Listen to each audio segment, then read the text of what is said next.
Hello, my name is Maya. I'm an interpreter for California State Parks. I work in Sue-Meg Village, which is in Trinidad, California, in Sue-Meg State Park. I'm here to share with you some of our regalia items that we wear during ceremony. The ceremonies that we have here in Sue-Meg Village are Yurok ceremonies. The Yurok people are who traditionally lived in this area. We call that ancestral territory. The ancestral territory of the Yurok people stemmed from kind of like within our park boundaries, Little River State Beach, all the way up to Damnation Creek, which is within Redwood National and State Park boundaries. When we talk about regalia, it can be many different things. So for men and women, regalia can look different. I'm just going to share a couple of pieces of regalia with you today. We do store some of our regalia inside of some of the redwood plank houses that are here in Sue-Meg Village, and that's the dress houses. So we'll put things on tables, on hooks or nails inside of the homes, as long as there's people around and kind of here to tend or take care of the regalia cultural items that we're wearing during ceremony. So here on the table, just to share with you guys that we have 2 dentalium necklaces, 1 dentalium halo that you would wear on your head, 1 abalone shell, 1 abalone necklace, a basket necklace, which is a basket like medicine pouch on a leather strap, and then we have a basket cap here, which will be worn on your head like a hat.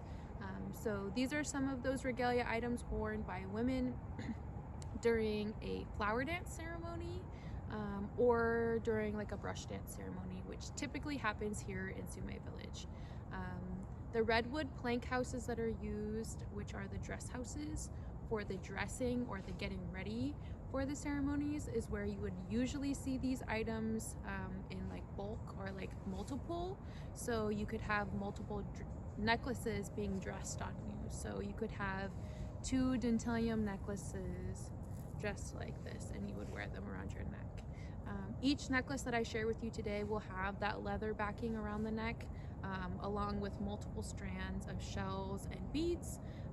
These ones here are different strands. This one is over 25 strands. This one is about 8.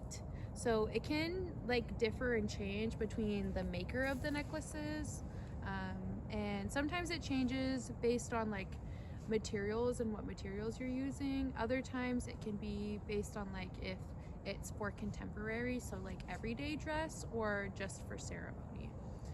This is another necklace. This one is made from abalone and some glass beads, and then some amber beads on top with the leather strap. This one is a necklace that has some of those natural looking abalones. Sometimes you might see necklaces today that are really polished, really shiny. These are polished pieces of abalone that have some of that natural look. Traditionally, Yurok people would go out and get the red abalone out from the Pacific Ocean to put on our regalia or to put on our necklaces. And you can hear the pretty noise that it makes. For Yurok people, we talk about how our regalia has like a song or like a life or like a will and a desire to be a part of these ceremonies, because we're making them to sing, to dance. And so our caps, our necklaces, our baskets are all things that we need to take care of in a specific way, and that's why we'll have like a specific house for our dress items or like our dance items. This is that dentalium halo. Sometimes dentalium halos can have beads on them. This one's just 1 strand of dentalium and just the dentalium pieces. And then we have our abalone shell. This is a smaller abalone shell. This is a smaller red abalone shell, which would traditionally be out here on our coast. And then we also have the little basket pouch that you'll hold medicine in. So there's root inside of here. The basket materials used to make this medicine pouch is porcupine quill dyed with wolf moss and some other resources that we'll get to boil it. bear grass, and then I believe this is river root.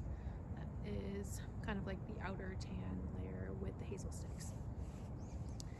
And then for the basket cap is a couple of different resources put together.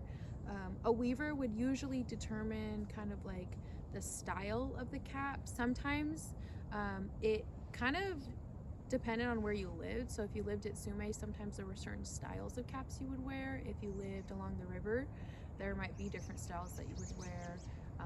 And that's just based on like different placements of people and where Yurok people were living at the time, and kind of like what stories were shared, what resources were shared, because the black fern, or like the maidenhair fern, would be used to create the black coloring in our baskets. And then, like I said, the yellow would be the porcupine quill with the moss. And then this lighter coloring, because we do have like two brown neutral colors, one being that darker brown, which is the river root, and then we have the lighter brown being the bear grass. And so this basket is actually my great-grandmother's. So these are materials that are still used today and that we still process, and kind of like help manage and take care of out in the redwood forest. So these are some of those cultural items that would be used in like preparation or like getting ready for a dance, for that brush dance, that healing ceremony for sick children here at Sue-Meg Village.